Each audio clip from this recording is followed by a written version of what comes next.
Hello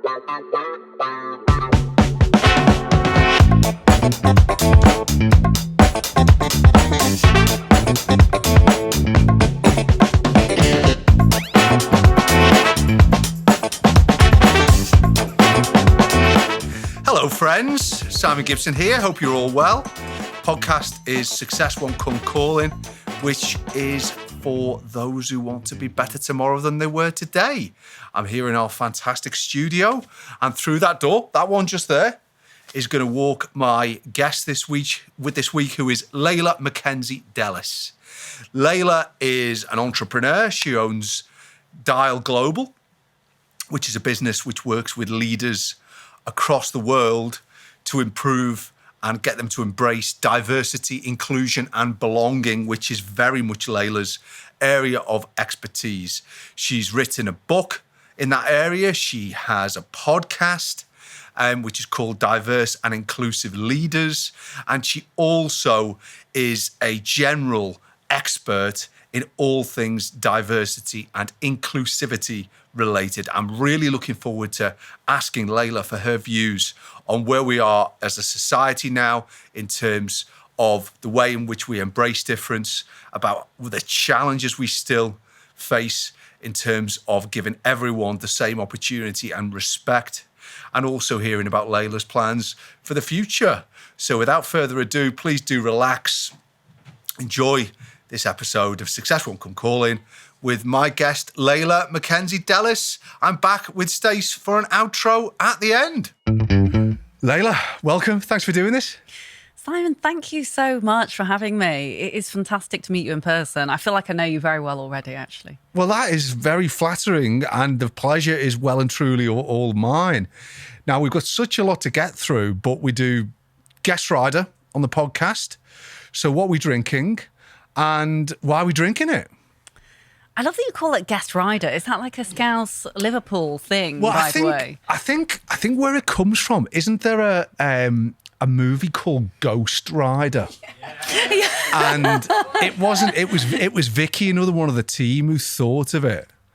And I don't know what relation drink has with that movie, but it kind of trips off the tongue, doesn't it? So It absolutely does. I love it. Well, it's a Prosecco rider tonight. Excellent. And I love the fact it's got a dash of pineapple in it as well, which is delicious. My favourite juice and my favourite drink. So it's really very, very tasty. What's the background? Do you is this a night out drink? Is it a chill out drink? It's an all-round drink. Fantastic. When do you not love Prosecco? Well, and particularly a lovely summer's night here in sunny Liverpool, and it's a pleasure to have a drink with you, and it's a pleasure to have you here because I love your book, which we'll talk about. I love your podcast. You've got a fantastic business. You've done a number of really important reviews in your field of expertise, which is diversity, inclusion, and belonging. And as we sit here, just to signpost the audience who might be watching and listening at a later stage, we're here. It's middle of June 2021. And the areas of Leila's expertise couldn't be a hotter topic. So first of all, what's the difference between diversity, inclusion, and belonging? Well, that's a great question. And first of all, thank you, Simon, because you're a brilliant host. I've listened to some of your stuff and you make people feel so at ease. I'm already blushing a little bit during that introduction there. But the difference between diversity, inclusion, belonging, I like to explain it as one of my favourite authors, actually, and speakers. She works for Netflix now, who's called Verna Myers, said that diversity is being invited to the party, inclusion is being asked to dance. I like to add onto that, that belonging is being able to dance your own dance and to be able to do that whilst it feels that no one is watching. And I'd even add on further, I should maybe write another book that's called Diversity, Inclusion, Belonging and Equity onto that, because I think the realisation now, especially in the current environment, is that we're recognising that people come from different backgrounds. They have different experiences in life. We weren't all born equal. We'd love to get to the point of equality. Of course, we'd love to work in an equal world and live in an equal society, but actually we must first recognise equity, and that is the fact that we all have different places in life. So hopefully that's a little whistle-stop tour as to the subject matter. Well, it definitely is. And one of the reasons I'm going to show everyone who's watching on YouTube, this is Leila's book. It's really, really fantastic. It's a great read. And the reason why I enjoyed it so much, or one of the reasons, was because it was 100% positive. And not just positive, but solution focused. It was very progressive. And whilst the majority of the book is focused upon the leadership in the workplace, when we chatted on the phone beforehand, I found it very easy to correlate some of your points to leadership generally and to society. So before we just touch on the book, bearing in mind what the world has sort of been through in the last few years, it always feels to me that we've had an absence of leadership in society. How are you viewing what has happened since you wrote the book? Do you think we're in a better place in society when you drafted the book, or have we gone backwards? That is a fantastic question, Simon. And I mean, it's not trying to be elusive at all, but I have to say I go through various phases of positivity and anxiety when it comes to the subject of diversity. I think holistically speaking, the world has moved on drastically in a positive way. You look at aspects of diversity like LGBTQ+, for example. There was a time not that long ago where it was illegal to be in a same-sex marriage, as an example. And then, of course, recently we've seen the absolute terrible behaviour post the England match and three black players missing the penalties. And it's times like that where I do think, oh my goodness, this is absolutely despicable behaviour. How can we still be in this position? But then on the flip side, there is also an outpouring of community and collaboration and love that often comes from these negative world events, shall we say. Yeah. And so it goes in peaks and troughs. I think anyone that spends full time, as I do, in the world of diversity, inclusion, belonging and equity tends to be on this non-stop emotional roller coaster. There's times when you feel elated because you realise there's been a light bulb moment and that people realise that actually they have felt at a time in their life that they haven't belonged, and so they've then tried to help others. But then there's also times where you hear stories and you see people being victimised for the colour of their skin, the way they look, preconceived notions, and you think, oh my goodness. But ultimately, this is a living, breathing, sleeping thing. I always think of diversity and inclusion as an evolution. Yeah. So to your point, as solutions and to growing, it is always growing. It's like culture. It lives. It is never going to be, or I hope it will never be, one of those things where we go, hey, we're done now. We've ticked the box. True. We're completely finished. It is something that I believe truly will be diversities within diversities. I think our future generations of leaders will view certain areas of identity, for example, in a different way to that we do right now. So I think it is always, always growing.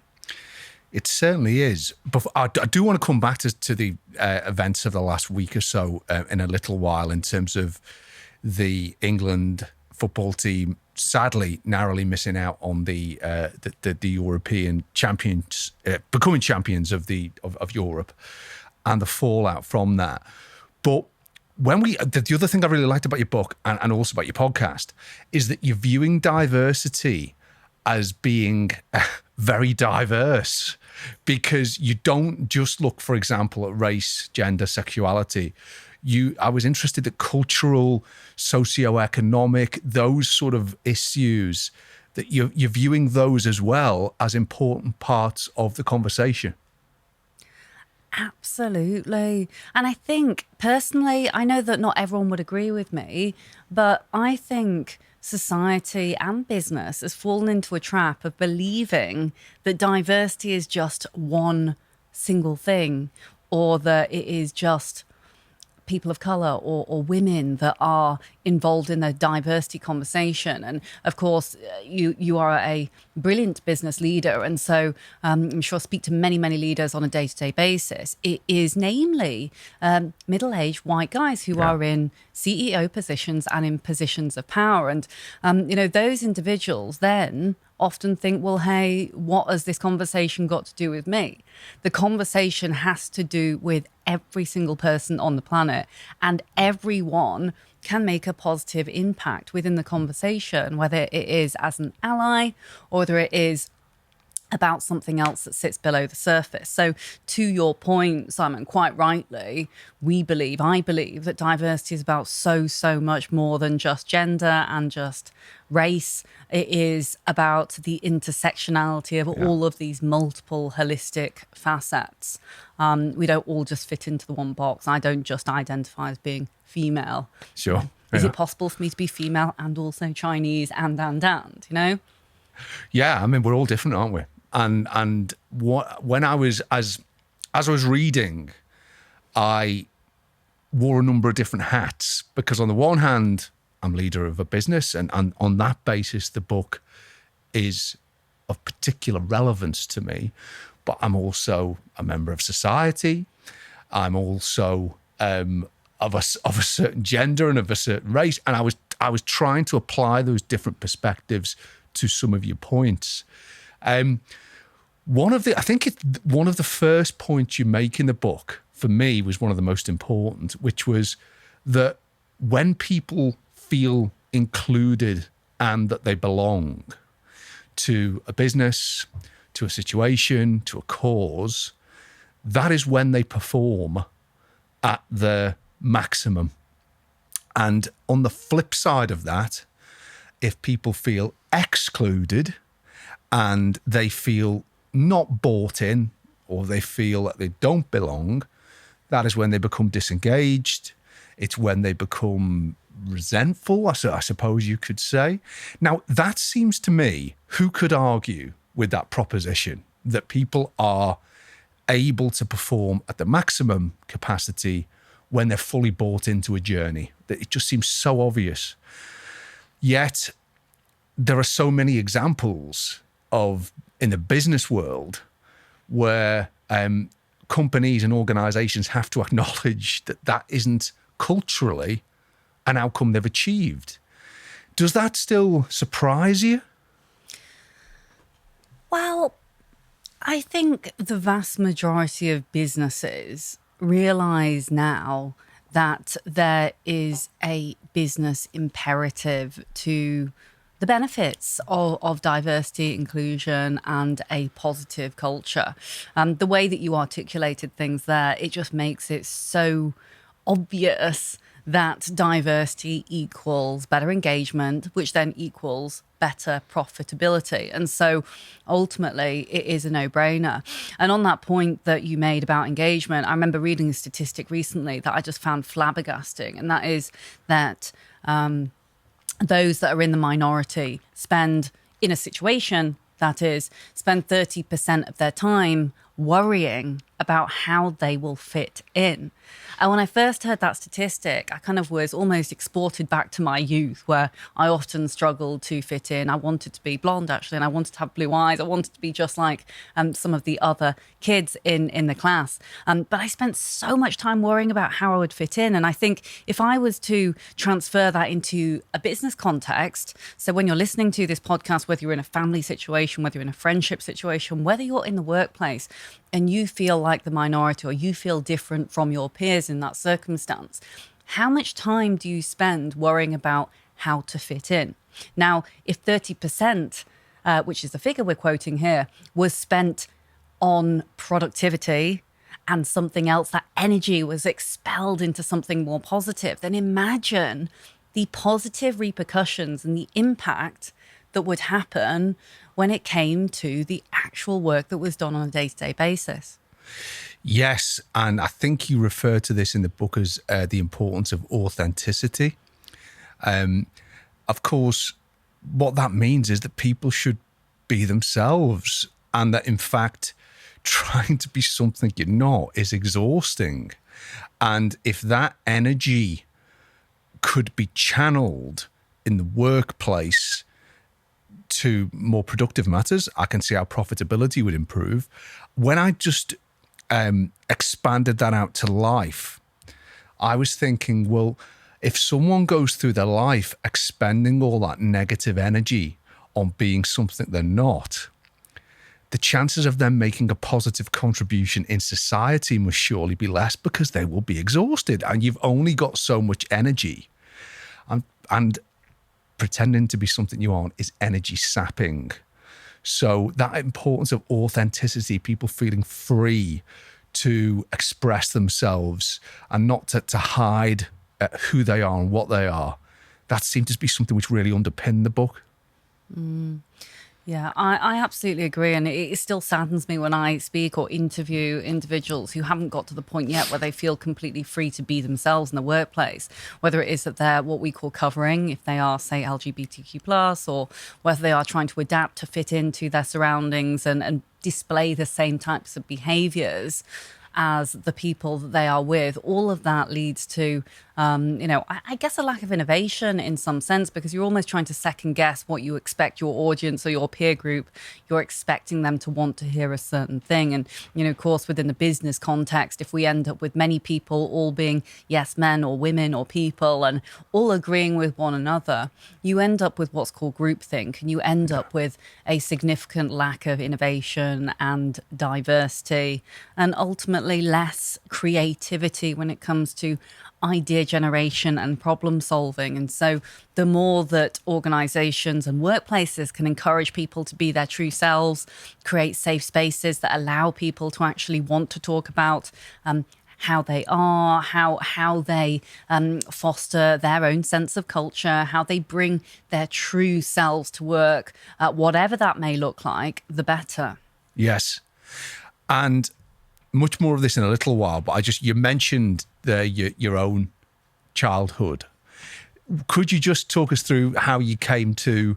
I know you weren't born in this country, and you came over here when you were young. Do you want to tell us your story in those early years, Leila? Yeah, sure. Happy to. And thanks so much for asking and being so interested. And likewise, I know you have a super interesting story as well, and must come on my podcast too. I would be delighted. I'm very expensive. That's the only problem. I can't wait to have you on the podcast. He's in demand these days,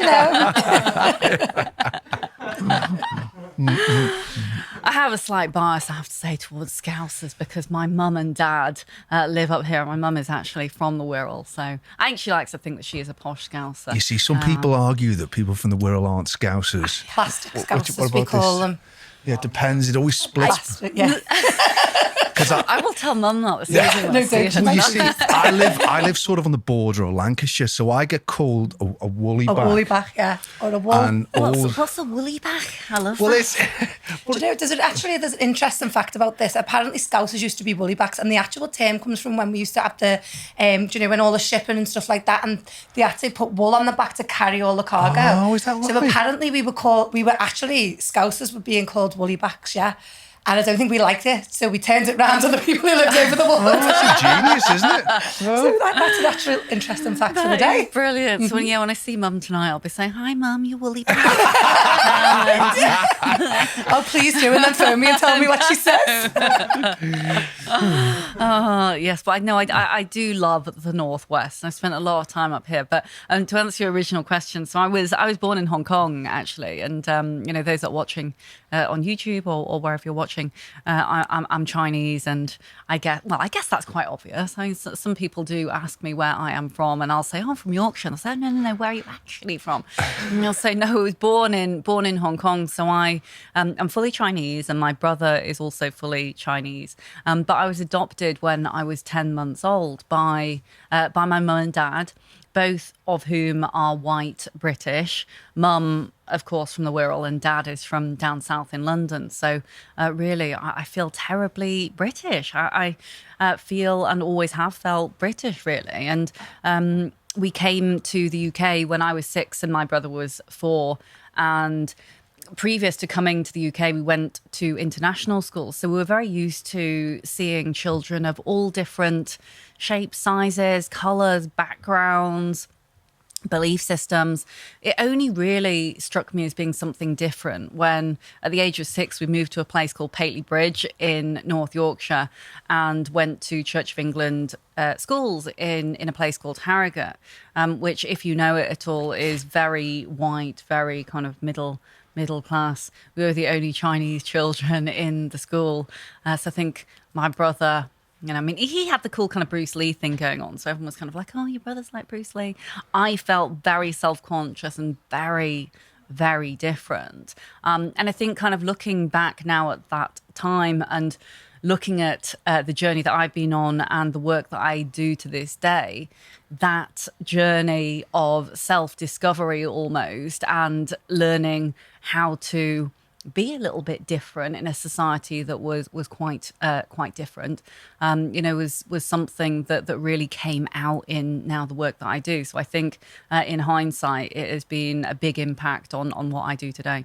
And you mentioned that you had a wish when you were young that you were different. You mentioned you wish you had blonde hair and this sort of thing. I mean, when did the lack of diversity, either in the area or in the country, did that ever begin to manifest itself in terms of opportunities you had in education or in as you moved towards work? Yeah, it's really interesting. And you're absolutely right. I wanted to be blue-eyed and blonde hair, as you both are, absolutely gorgeous. And and I mean, I think, childhood can be kind of tough to a certain extent. I'm not saying I didn't love many elements of my childhood, but I think when you're young, you kind of really desperately want to fit in. And I think my childhood was probably quite culturally confused. I think I went through phases of actually even thinking I was white at times, as odd as that might sound, not because of my wonderful parents, who were just absolutely amazing. They were huge role models to me. But then when I spent time, say, in the workplace and such like, I just realised, quite naively so, that there was really no one or very few people that looked or sounded like me or who I would have any kind of similarities when it came to elements of diversity, i.e., often age, often gender, often, race and neurodiversity, for example, because I'm dyslexic as well. But I went to university to answer your other question kind of on education and career and such. And I got a first class honours degree in business studies, of which my mum and dad were terribly proud. And I wasn't sure how I quite got this great mark. But I thought, incorrectly so, that this degree would get me through the door. I'd get a corporate job at any organisation that I wanted. And it wasn't the case. My CV got me through the door to any one of the big corporates that I wanted, but I just could not get through the competency profiling tests. And, really it was only about a year ago that I started talking out about this, because many of my clients to this day are the largest global corporate organizations in the world. Little did they know that I tried to get a graduate job with them and couldn't secure one. And so it's almost the, slight hiding that slight embarrassment or shame of, feelings of not being good enough. But I didn't at the time think it was anything to do with me specifically. I just thought, I'm not good enough. I've got to keep working, turn it around into being something positive. So yes, there was times in the career that I noticed, and I look back now, however, and I think I'm glad that happened, because it is through your experiences that you actually build that resilience, you build that path to hopeful success, in inverted commas. And, you just learn to not take no for an answer and let those life experience shape you for the right reasons. Yes, that's right. And also, just a couple of points to pick up from there. It's interesting, isn't it, the point you made, that there was a realisation that nobody, or there was a lack of representation in terms of your background in some of the senior or some of the companies to which you were applying.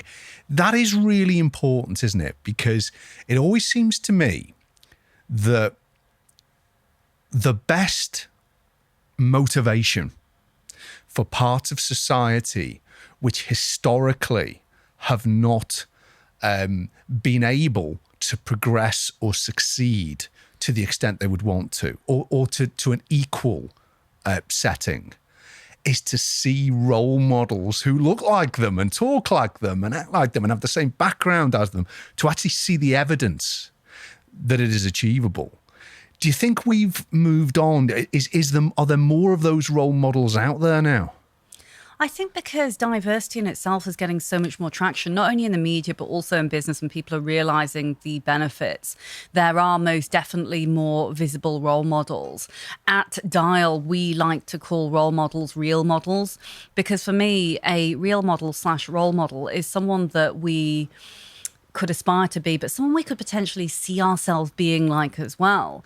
When we look, and certainly my childhood, when I remember seeing people on TV and never seeing anyone that looked like me, it kind of, you almost look at these role models, these celebrities, these personalities, these amazing people as an unachievable pinnacle. And so thinking about people that are doing great things, that have similarities for whatever reason, visible to your point, and maybe even invisible, is incredibly important. And I was reminded of this when I still do some volunteering and often speak to youth in underprivileged areas about career and how they can get a step up. And I remember a young black girl came and approached me after doing a talk once, and she said, I don't see anyone that looks like me, and so I don't see myself going into a career in business. And it just struck me so much that actually the importance of seeing physically or hearing people, maybe even who have the same accent, as an example, that represents something that has an affiliation with you or similarities to you, is so incredibly important, because ultimately every single one of us is affected by our surroundings. If you imagine that we are all sponges, and whatever we do in our lives, we absorb what it is that is around us, whether it's stuff that we're seeing on TV, whether it's things that we're reading about in books or in the newspapers. Social media these days is amazing for many reasons, but also petrifies the hell out of me when we have kids one day. All of that you are absorbing. And so it's no wonder that children, that leaders, even, us, need positive role models to be able to aspire to be. So yes, I do think it's incredibly important. I often wonder if there was someone that had more similarities, or if I saw an East Asian person in business, or a celebrity or something like that as I was growing up, would it have made a difference? Possibly. I know it does affect some people. But on the flip side, I also think that it is possible to be the first ones and to pave the way. I always encourage other women, other minorities in any form of diversity to speak up and to share their story, because story sharing and telling is so incredibly important. If that story, or if seeing, say, yourself in an article or on a podcast actually affects one or two people, then it has been worth it. If that's inspired someone else to realise, do you know what? He's from Liverpool. She's from Liverpool.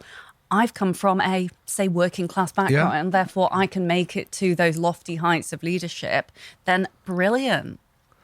Totally. And you can apply that, can't you, to the world of sport? I want to talk, as I say, about what's happened the last week or so, but one area which I think has been talked about quite a lot is the lack of representation of people of colour in some of the higher leagues, management in football, and also I think in the refereeing community.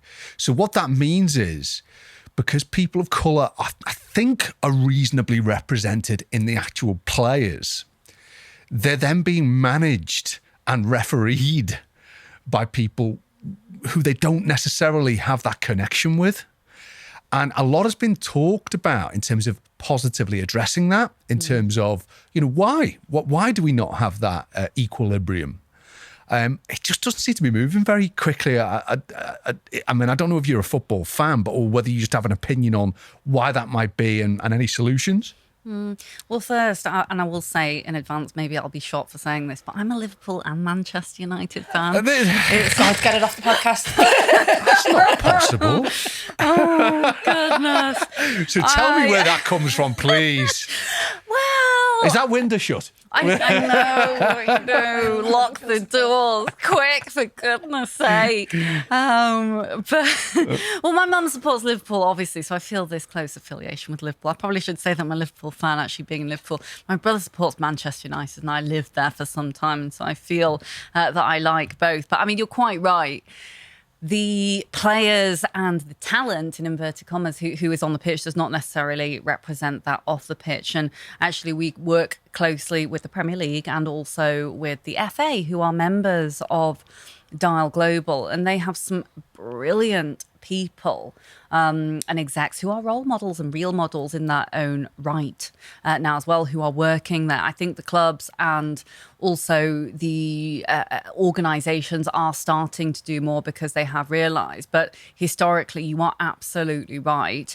Management and managers of the teams and within the boardrooms absolutely do not and have not represented those on the pitch. And so, could you be arguably saying that they don't fully understand the lived experience? And I would actually agree with that because, in particular, when we saw, this awful outpouring of social media, just atrocities after, Marcus Rashford and such, you kind of think, well, none of us, unless we are black and have the black lived experience, can physically understand what that means. But what we can do is we can be brilliant allies to our black friends, black colleagues, and so forth, to be able to do our best to understand and do our best to actually speak out about this, because it is not for those in the minority to actually solve the problem of racism per se. It's for us all to solve, isn't it? Exactly. Together. Absolutely and right. to unite where we can. I think this is a great point to have our break. When we're back the other side of half time, guys, with more from Leila McKenzie Delis, we're going to be talking more about some of these real life examples of the importance of diversity, inclusion and belonging. We're also going to be talking about Leila's business and her plans for the future. It's been fascinating in part one. I know you all will have thought so also. So stick with us. Back with Leila, other side of half time. It's half time, friends. My recommendation this week is for a musician called Billy No Mates. She is a solo artist from Bristol. I was first alerted to her music through Mark Riley's fantastic BBC Six Music show. I'm going to put links which allow you to listen to the music, purchase it, and purchase tickets for any tour dates. But I think she's fantastic. It's really unique music. So do check out Billy No Mates. All of the links are on the socials. Reminder, I don't get paid for these recommendations. I only make them for products, for services, for experiences that I have, which I've enjoyed, because I enjoy them. I enjoy talking to you. Now back to the podcast. And we're back with Leila McKenzie Delis. Leila, thank you so much again for doing this. Thank you so much for having me. And what a brilliant little break as well we've just had. Well, I do a recommendation in the middle, and it's just whatever I'm enjoying this week. So, and I do it after the episode. So far, what can we do? We could do Prosecco. We could do holidays in Harrogate. What do you think? I'm thinking Liverpool and a Scouse brow. Yeah, yes. I think so. Yeah. No one's ever going to buy that I've got a Scouse brow, though, are they? Oh, we'll get it them time, and don't you worry. Yeah. Working my way into them. We were talking just before the break about events of the last week. So just to recap, England football team reached the final of the European Championships. They'd done ever so well throughout the tournament. Unfortunately, they fell at the final hurdle. They got beat on a penalty shootout by Italy. And that happens, of course, in many football tournaments. There's got to be a winner. There's got to be a loser. What happened in this final was that England sadly missed 3 of the penalties. And after the final had finished, the 3 penalty takers, all of whom happened to be people of colour, were all subjected, first of all, to shocking abuse on social media in relation both to their failure to convert the penalty, which I'm guessing the footballers would have taken on the chin, but then absurdly finding a way to link that back to their ethnic background, which is so ridiculous, not to mention offensive. Let's just pause there for a second on the social media issue. What's your view, Leila, on the fact that, first of all, social media appears to be the weapon of choice for those who find some form of gratification in discriminating and insulting people who may be different from them? Well, I think keyboard warriors is probably the perfect way to describe these despicable individuals who are so incredibly confident when it comes to being anonymous behind the screen of their computer, potentially miles away from the individual that they are abusing online, thinking that this is absolutely fine to do so. And I know we talked about it briefly in the break, but seeing how that might actually play out in person would be quite another story. The physical repercussions that we would see from that would be entirely different to that of social media. And sadly, it's something that we're seeing more and more so. It petrifies me, the thought of when my husband and I hopefully have children, the thought that you can be taking to social media, Twitter in particular, that just seems to be the weapon of choice, to use your words, where people like to go when they're having a bad day or want to say something awful about someone else. So yeah, I think it's incredibly saddening to see. In particular, after such a fantastic game, I'm not a huge football fan, but I was sitting on the edge of my seat, roaring for England to do well. And I think they did a brilliant job, albeit it was obviously terribly sad what happened in the end with the penalties being missed. But it's funny, not funny. My husband and I were sitting there and the first thing we both said to each other was, all three players are black, and you just know, sadly, you can predict exactly what is going to happen. That immediately, minutes beyond that, hours beyond that, there is vandalism physically and also online. And it makes me think very much of this expression that I used to hear in the playground, which is sticks and stones don't break my bones, will break my bones, but words will never hurt me. Yeah. I really think that is just a terrible playground chant, because words into themselves can be unbelievably damaging. And so there really needs to be some kind of halt to these people who are able just to freely put abuse online, because it impacts so many people. It does. I mean, you mentioned this issue of anonymity. And to me, that is very much the underpinning problem. The main social media accounts, it is possible, as I understand it, to open an account without any form of verification of your identity, and therefore without any level of accountability for any views that you might express. Now, it just seems to me that that has to be where the solution starts. Because, as you said earlier, if somebody wanted to walk up to Marcus Rashford or Jadon Sancho or anyone and express views which were offensive, which were unfair, which were irrational in the street, there would be a consequence. Now, it could be a criminal consequence. It could be a social consequence.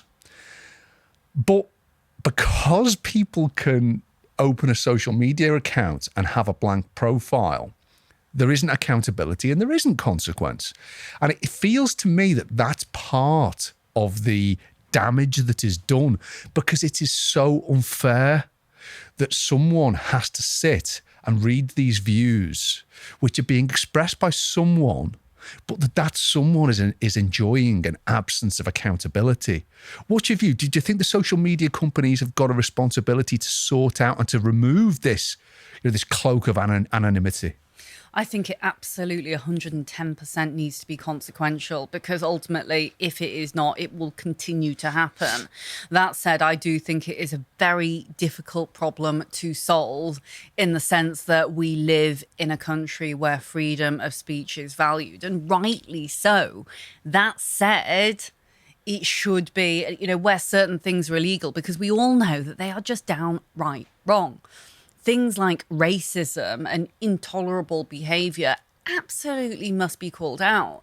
And the saddening thing about it is when we saw all of this happen, the amount of media coverage that the negative vandalism and negative connotations of all of this racism, it was getting front page headlines.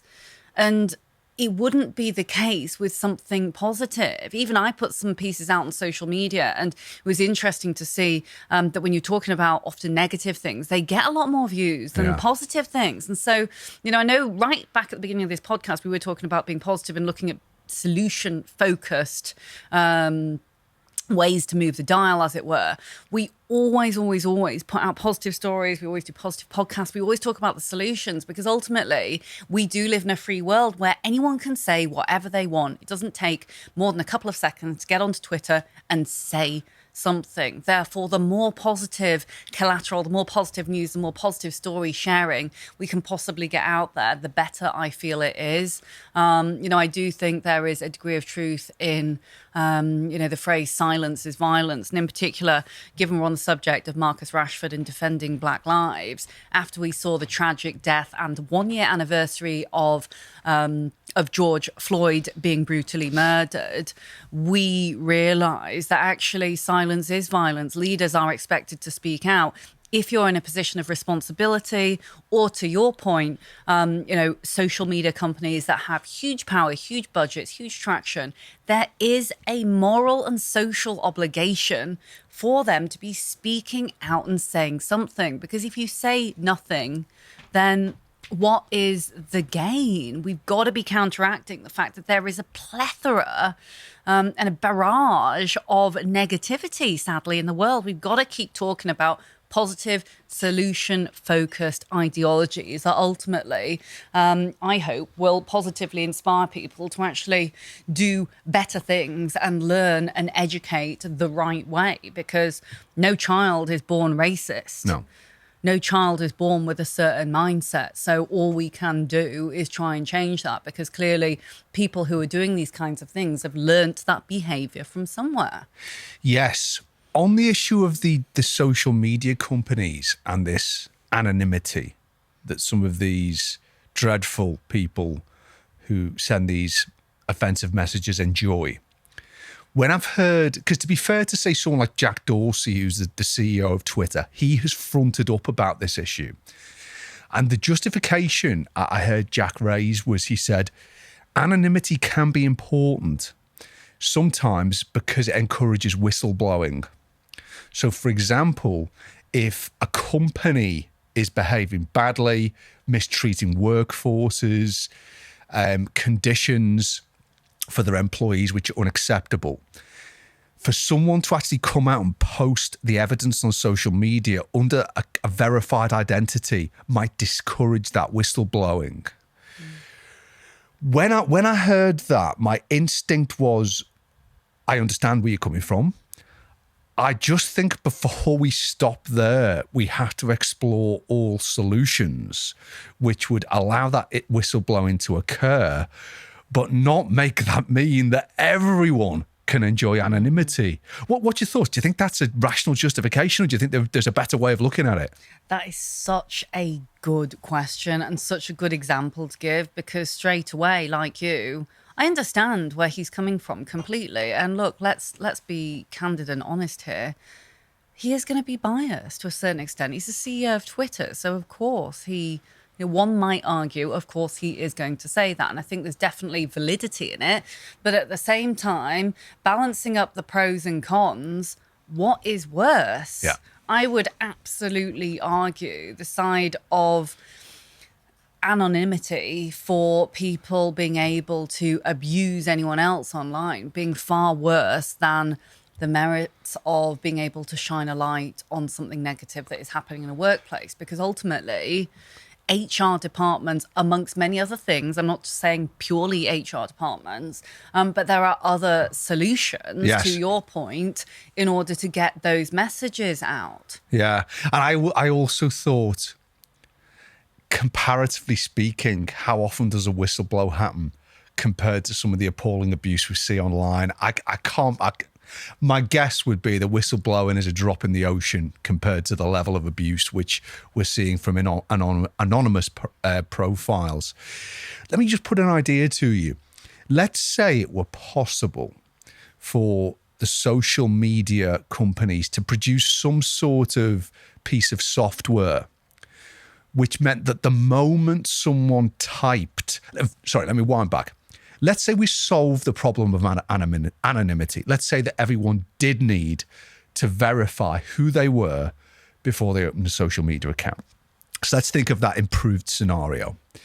In that scenario, if the likes of Twitter and Facebook were able to come up with a piece of software which meant that the moment someone begun to type a offensive, racist, homophobic message, whatever the piece of discrimination was, that they were stopped from typing. It just physically wasn't possible for them to proceed, or that the minute they posted, it was deleted. It was censored instantly. Would you be in favour of that, or do you see any disadvantages in that censorship? That is a really interesting question. And I'm not trying to avoid it by saying that I think it would depend on that was being typed, because without getting all technical, because I'm definitely not a kind of a technical person, there are things like keyword blockers, for example, on the internet, which finding this out about a year ago, I thought fascinating, because there's things like, Black or Muslim might actually be blocked on the internet. And so I think it would need to be almost human intervention as opposed to automation, because you'd need to really rigorously look at the context in which the phrases were said. Yeah. So, for example, we say the word Black, we say the word Muslim, we talk about, say, knife crime, for example. It could have, I'm not saying knife crime could be used in a positive context, but actually we could be talking about being anti-something or being correct. Context is proactive. everything. Exactly. And so I think,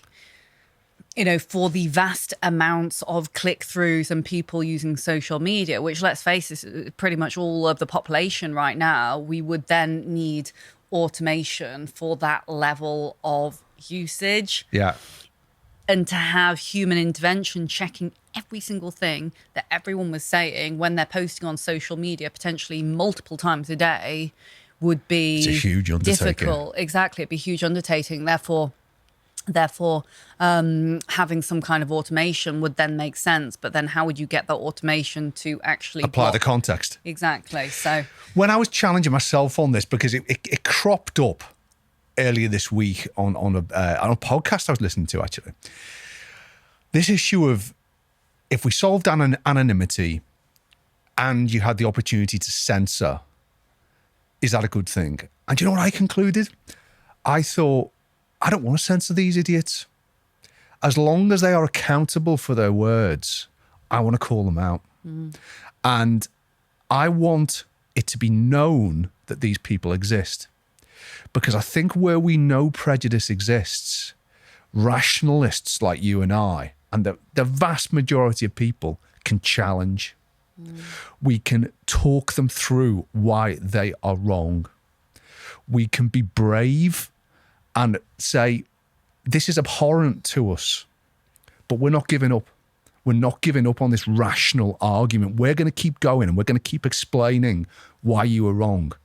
And if we don't persuade you, we don't care, because we believe that the vast majority of people who are listening to our engagement will be on our side.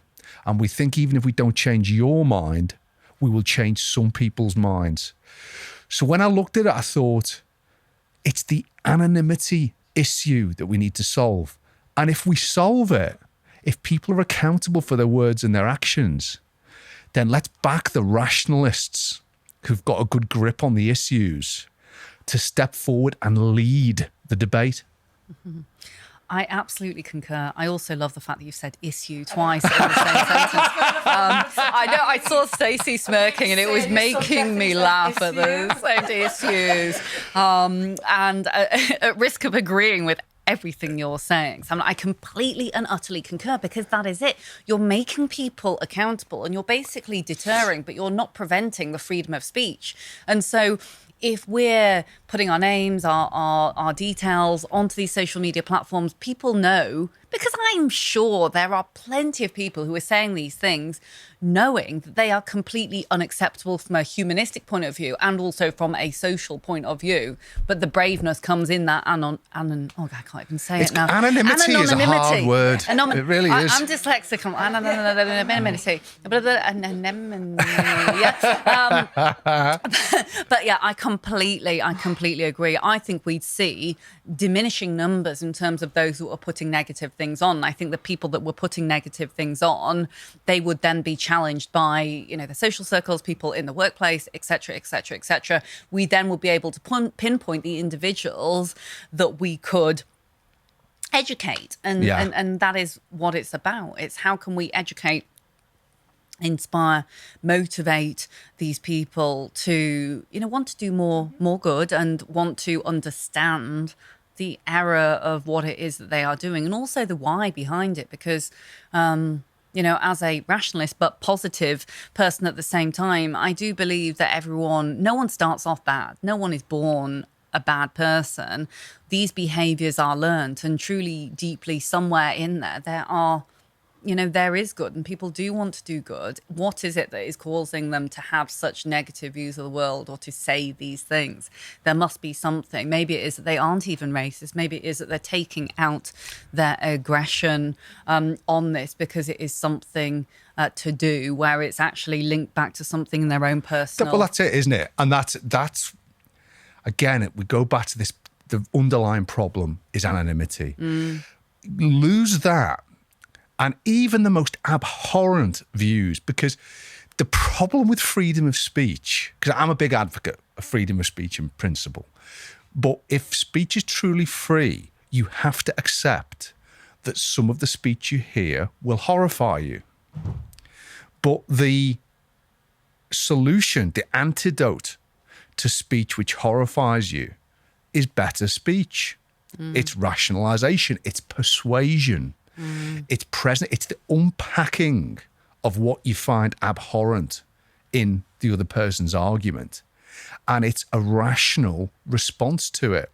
And when I've sometimes put this view across, people say, "Oh, all right. So with a white supremacist, you're going to be all rational, are you?" And unpack. And I'll say, "Yeah," and they'll say, "But that won't work." And I'll say, "Well, I'm not giving up. I'm not prepared to give up on rational discussion which focuses upon the fact and my strong belief that people should be given the same shot of being respected, of behaving respectfully and getting fair opportunities in life."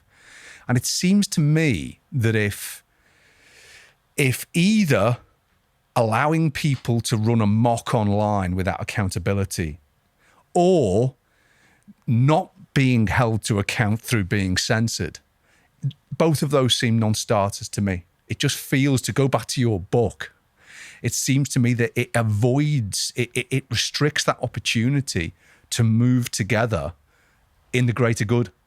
Indeed. And it's really fascinating how you've articulated everything that you've said there, because ultimately you've used the word feeling a number of times. And I love that, because emotional intelligence, I believe, is key, not only in business and leadership, but within wider society as well. In order to make, in fact, a true change, we need to feel something. It needs to be hearts and minds that are won over to make us want to do something, but it is also the fact. And so coming back to you and I being rationalists, it's how you balance out that juxtaposition between feeling, emotion, and that willingness and want to do something, whilst at the same time also analysing the facts and the data and analysis. Without those two being good friends, really, it's hard to see things move forward. And then picking up on another thing that you mentioned there about white supremacy, again, a fascinating subject that I'm sure we could do another whole podcast about. Sure. Is I agree that everyone should be given this equal opportunity in life. The sad fact is that we aren't all born into equal standings. And so imagining on our sport theme that we are all in a race, actually someone maybe has, doesn't have, hasn't got the same limbs as someone else. Therefore, they are, at a different starting place. What we are doing when we think about equity is looking to balance the playing field. So people are starting from positions of that enable them to actually win that race. It's understanding people have different situations, therefore actually need to be treated differently as opposed to being treated equal. We want to get to equality, but we need to first understand equity. And, sorry, now I'm talking very fast here because I'm getting so into the conversation. Please. Brilliant. It's great. Yeah, no, I love that. I love that the scales talk so quickly. No, it's all great. It's all fantastic. But we're talking about kind of whiteness here, interestingly. And, I've heard many people kind of snigger, and often, great people I'm speaking to that want great things that will say, oh, yes, we can't have too many people that are male, pale and stale. And I really hate that expression. And it's interesting because there are mainly middle-aged, in inverted commas, white males who are in positions of power. But I think by saying that expression in and to itself, we're already being uninclusive to a certain demographic. And I often then, if this is said, obviously try not to offend them too much, but I'll give the example of my husband, who is a middle-aged white male. I say this in the book, and he says, what do you mean middle-aged? Oh, he says, what do you mean middle-aged in his American accent? And I say, darling, you are middle-aged. Face it. But you look great for your age. But he is a middle-aged white guy, but he is American, he's Greek, he lived in China for over a decade, and so is arguably far more Chinese than I am. I don't speak Chinese. He speaks fluent Mandarin. It's very confusing if we go into a Chinese takeaway because we just don't get what's going on. Yeah, I mean, they'll kind of say something and they'll look at me and I'll kind of look back like a bug, and kind of, and then look at him and he'll say, whatever he says, and I won't do an impression now, which could be deemed as, uninclusive. I liked your Scouse impression earlier. You can venue to do that if you want. I mean, I can say kind of egg fried rice or order, well in, but other than that, it's kind of really, I'm pretty rubbish. And so, it's very, very confusing for them. But I guess in that story, and it often, kind of makes people chuckle. And I say, but in that, the presumption is, say, for my poor husband, I'm sure is listening, cursing me right now. But he's a middle-aged white guy. And without asking the question or without scratching below the surface and really finding out about someone, you would have then presumed, he's just the same as other middle-aged white guys. I mean, imagine if we said that about other individuals. Hence, diversity is not just about, being female. I know we're coming back to where we started, but it's not just about being female or being a certain age or whatever and what have you. Actually, this needs to involve everyone in the conversation. So anyhow, I know I've not really answered your question. I just waffled on, but it was just because you were talking about white supremacy that I felt the need to say that.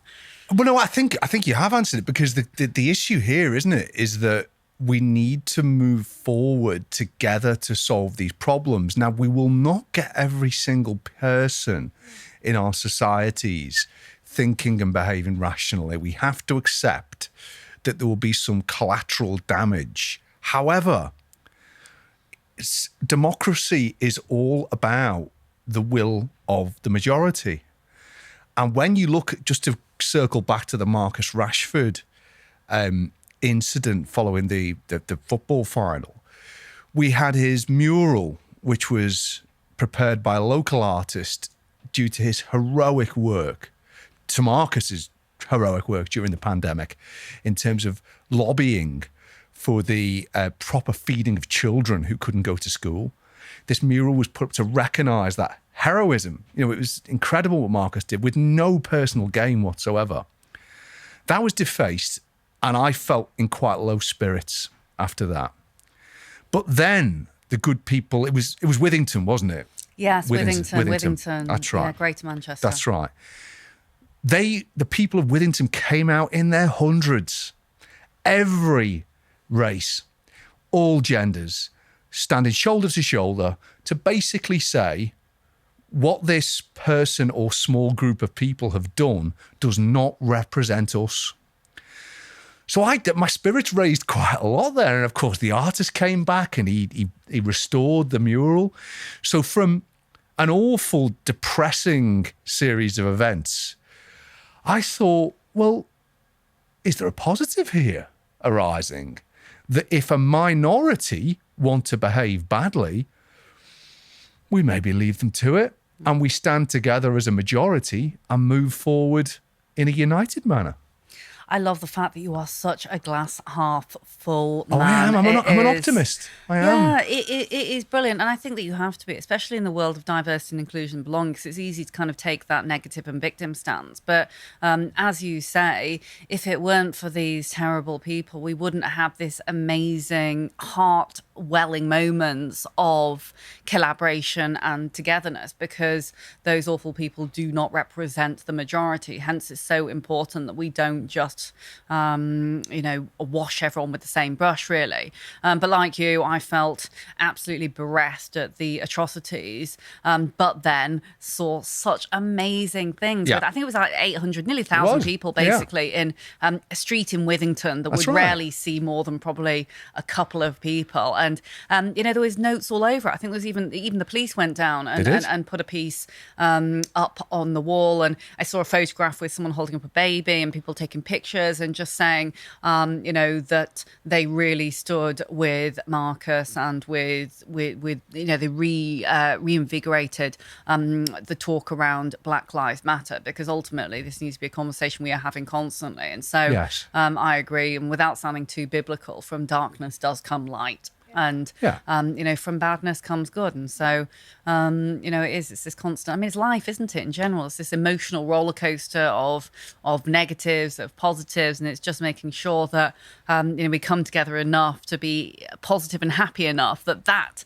positivity overtakes the arseholes, frankly. Yeah, well, that's right, isn't it? Yeah. Well, unfortunately, we're going to have to quite shortly call it a wrap. But do you know what? For everyone who's listening and watching, I want to say this. What we've engaged in there, and Stace and Jacob have been involved as well, is we've debated some quite complicated issues upon which I think we're all pretty much on the same page. Issues. I can't ever take you serious again. We'll have to get you a new word. I keep getting told. I love it, though. I love it. I keep getting told I've got to stop saying absolutely. I've got to stop saying I can see how that would work. And now it's issues. I'm stuffed. I have to learn to talk again. But the subjects upon which we've been discussing... They've had some heft to them, haven't they? They've had some complexity, but we've unpacked them in a way which has been very progressive, has been very rational, which has identified some things we should feel good about and some things we perhaps view as areas for improvement. And I think that as a people, as a society, if we can not allow bad speak to win, hate speech to win, and we can view the solution as more speech and better speech, I think we can crack some of these arseholes on the head. Agree. I hate arseholes. I hate arseholes as well. It's all about love, not hate. It's all about talking. Equally, I have adored being with all of you today. And I think the more that we can talk about heavy-hitting subjects and subjects that are close to the wire, the better, because ultimately it is through talking that we find those solutions. What is the point in us tiptoeing around these subjects? And I think it's, for whoever who is listening, whether you work for a corporate, whether you are, a member of, wider society, which we all are, everyone can make a difference. Everyone can have a conversation. everyone can positively affect change, because it is through many of us talking that we come to those solutions, and that we actually drive these forces for good, and we make a communal impact. Correct. Absolutely. It was beautiful. Now, we've talked there about lots of positive issues. On to another one, and that's what does the future hold for you, Leila? So what are your plans in the years ahead? Oh, goodness. Hardest question last, hey. Without sounding too cheesy here, I truly believe that I was put on this earth to move the dial, excuse the pun, when it comes to diversity, inclusion, belonging and equity. I love it. I live it. I sleep it. I breathe it. I don't foresee myself doing anything outside of wanting to foster business for good and wanting to make every single person feel like they have a voice and they have an impact and that they are not insignificant. And, I truly believe that we all can do positive things. And so I always see myself doing something along that vein.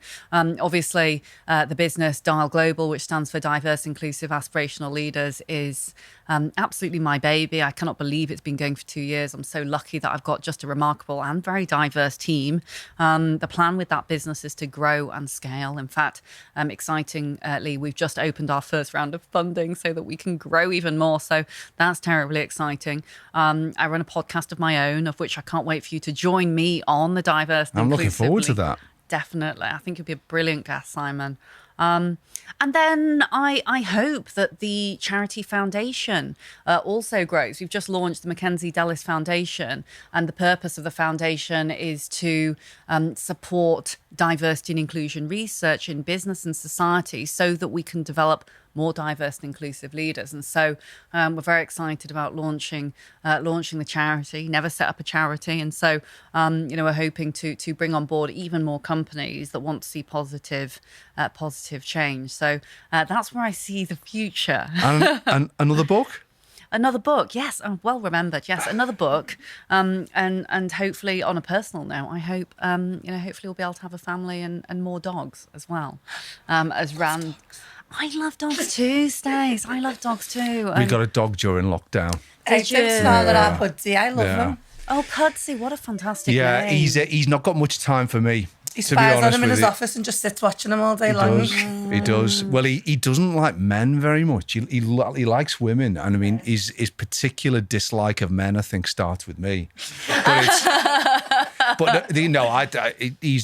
It's amazing how quickly they become part of the family, isn't it? And we wouldn't be without him now. But it's been lovely meeting you. You said hardest question last. Well, this is the last question, and it's the one I asked to all of my guests, which is, what does success mean to you, Leila? I love that question. I asked the very same question on my own podcast. So, success to me, I think we're always striving for success. I don't think we ever get to the point where we say, hey, I'm successful, therefore it's done.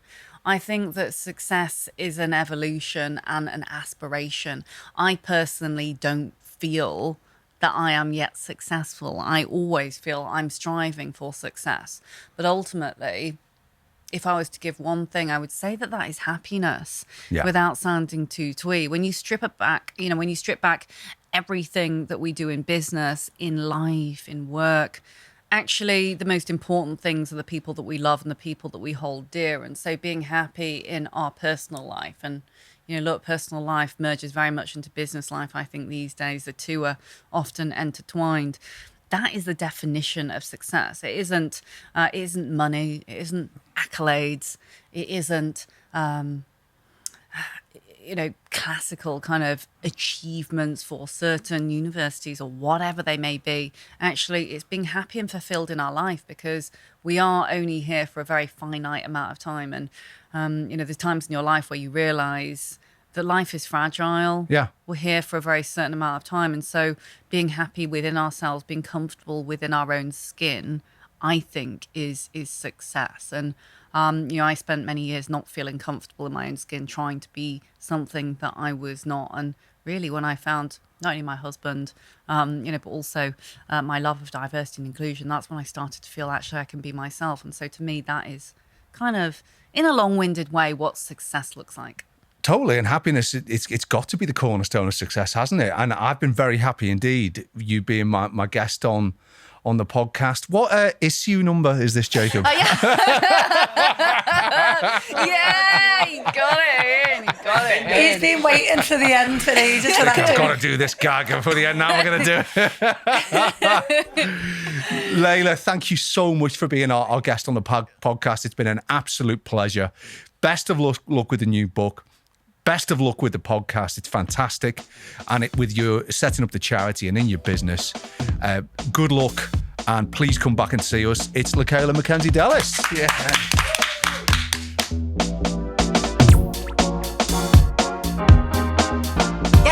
Leila on. We covered such a wide range of issues. I'm never going to live that down, am I? No. So for anyone listening here, we've just basically ripped the back out of Simon because he says issues instead of issues. Despite being rough as toast, yes. I say issues. Yeah. No, but we really did. We've gone through everything from racism, online trolling. There was some really hot topics in there. Well, there was, and as Leila said, they're never going to go away, those discussions, because we have to keep moving forward. What I loved about Leila was that she feels so passionate about these really important areas, but that she didn't come across in any way as being frustrated, as feeling negative about the situation we're in. She was so solution focused. That's the way her books read, and it's the way her podcast is as well. And although she focuses a good deal of her time through Dial Global on working with leaders on their embracement of diversity in the workplace, I believe we need more voices like Leila at the top table around governance and around big organisations who influence society. So I loved it. She was a great guest. 100%. She had such a lovely aura. She just wants to do good. And talking about, she was the only Chinese kid, her and her brother growing up in sort of a middle class white kind of society, and to feel like she didn't belong. It's sad that, because there's a lot of people who can resonate with that, whether you're Scouse, whether you're ethnic minority and stuff like that. But also she was saying, it's not just about race, it's not just about gender. We all don't fit into certain brackets. I thought that was lovely, that what she was talking about. It was a real life story, wasn't it? And you can't get better than someone who's come through those sort of challenges and has reached a point where not only Leila is successful, but that she can be, she referred to them as real models, didn't she? Yeah, I love that. Rather than role models, I did as well. And Leila is a real model, and I think we need more to celebrate those who overcome challenge and achieve their goals. Yeah, and she just wants to bring out the best in everybody, that make people feel like they do belong, whether how individual you are. It's important that we're all different, isn't it? It is. And one of the reasons I wanted to start the podcast was to be able to have those sort of conversations. Yeah. Because it just seems to me that podcasts are the only place where you've got the time and where you've got the environment to get stuck into issues of importance like that.